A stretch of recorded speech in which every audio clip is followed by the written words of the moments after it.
How to sign in to Synchrony online bank account. Now in order to sign in to Synchrony online banking account, you just simply need to open your browser and in there search for Synchrony in there, and after that just simply open this first link of synchrony.com.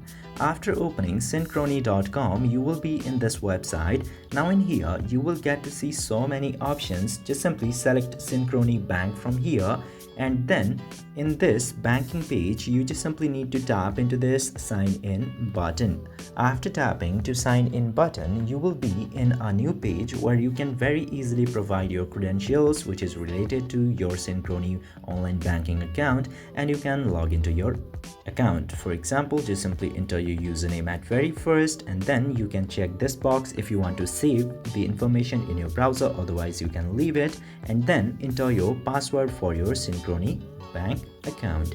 Then tap to sign in button and you will successfully be logged in to your Synchrony online banking account.